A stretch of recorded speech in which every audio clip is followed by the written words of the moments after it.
Gospel of God according to St. Mark. Mark chapter 1 verse 29 to 39. As soon as they left the synagogue, they went with James and John to the home of Simon and Andrew. Simon's mother-in-law was in bed with a fever, and they immediately told Jesus about her. So he went to her, took her hand and held her up. The fever left her and she began to wait on them.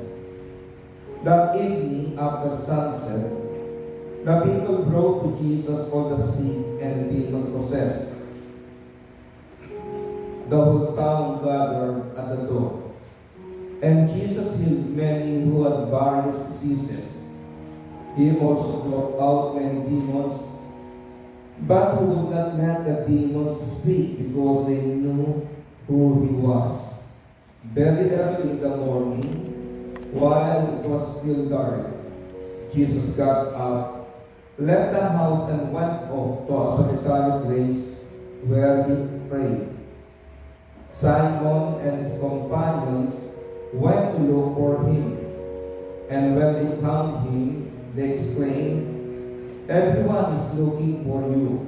Jesus replied, "Let us go somewhere else to the nearby villages, so I can preach there also. That's why I have come." So he traveled throughout Galilee, preaching in their synagogues and driving out demons. Mula sa sinagoga, sila'y nagtuloy sa bahay ni Simon at Andres. Kasama nila sina Santiago at Juan. Nanaratay noon ang biyanan ni Simon Pedro dahil sa matinding lagnat, at ito'y agad nilang sinabi kay Jesus. Nilapitan ni Jesus ang babae, hinawakan sa kamay at idinanong. Noon din inibsan ito ng lagnat at naglingkod sa kanila. Pagkaloob ng araw, dinala kay Jesus ang lahat ng may sakit at ang mga inaalihan ng demonyo. At nagkatipon ang buong bayan sa may pintuan ng bahay. Pinagaling niya ang maraming may sakit anuman ang kanilang karamdaman, at nagpalaya siya ng mga demonyo. Hindi niya hinayaang magsalita mga ito sapagkat alam nila kung sino siya. Malaling araw pa ay humano na si Jesus at nagtungo sa isang ilang tapok at nanalangin. Hinanap siya ni Simon at ng kanyang mga kasama. Nang siya'y matagpuan, sinabi nila, "Hinahanap po kayo ng lahat." Ngunit sinabi ni Jesus, "Kailangan pumunta rin naman tayo sa mga kalapit bayan upang makapangaral ako roon. Ito ang dahilan ng pag-alis ko sa Capernaum." At nilipot niya ang buong Galilea na nangangaral sa mga sinagoga at nagpapalayas ng mga demonyo. Mga kapatid, sa Panginoon ang mabuting balita ng ating kaligtasan.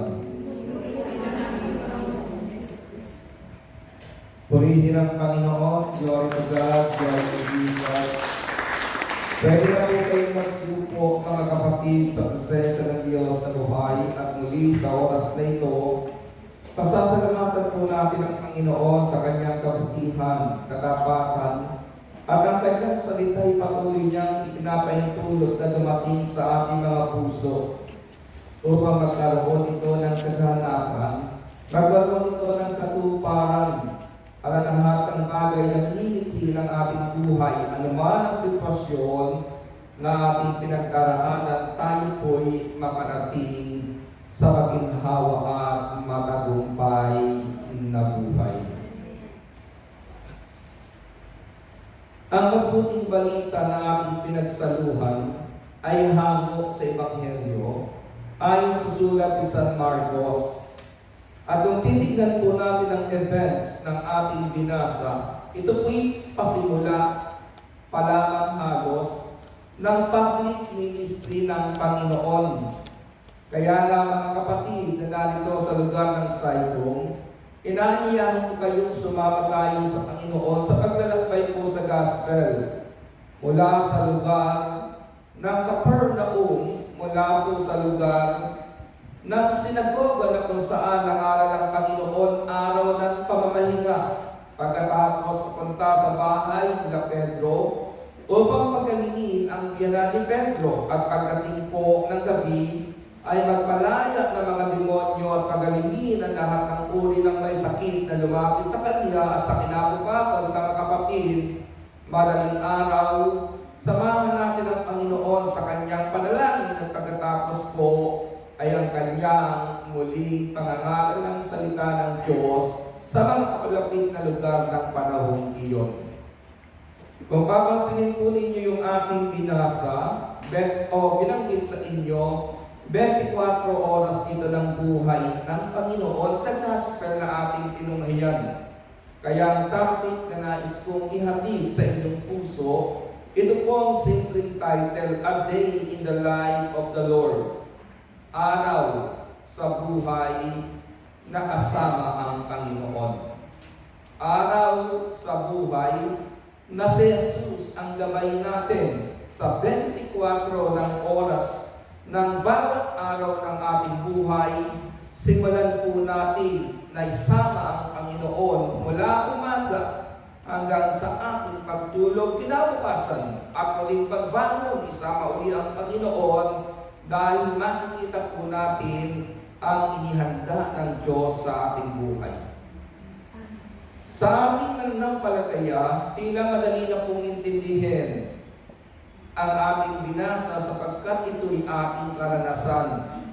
Pero para manatiling excited ang ating mga puso, na ang bawat salitang ating pinakikinggan ay nagbibigay po ng kasiyahan ng kalooban, inaaya ko kayo mga kapatid, na ang gospel na ito, isipin po natin, ngayon lamang dumating sa ating puso ang ganitong karanasan. Bakit? Press na press sa mga taong inabutan ng Panginoon ng panahon iyon ang gospel natin. Kaya nga, para hindi tayo mabagot ng pagbabasa ng salita ng Diyos, mga kapatid, huwag niyong ilagay ang salita ng Diyos sa inyong panahon. Ilagay natin ang ating sarili sa panahon kung kailan ito binabanggit ng Panginoon. At tiniyakin ko, mga kapatid, ang biyayang at himalang hatid ng Panginoon noong unang panahon, lapat na lapat sa sitwasyong pinagdadaanan natin ngayon. Naintindihan po ninyo, mga kapatid? Amen. The events in that Monday demonstrated Jesus' incredible authority over the physical effects of sin. It also highlighted the supernatural nature of Jesus' sovereign power. Whenever Jesus confronted either demons or disease, both fled at his command.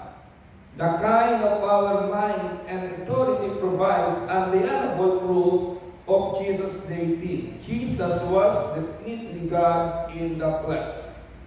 Bakit ko po binasa sa inyo ang ganitong introduction?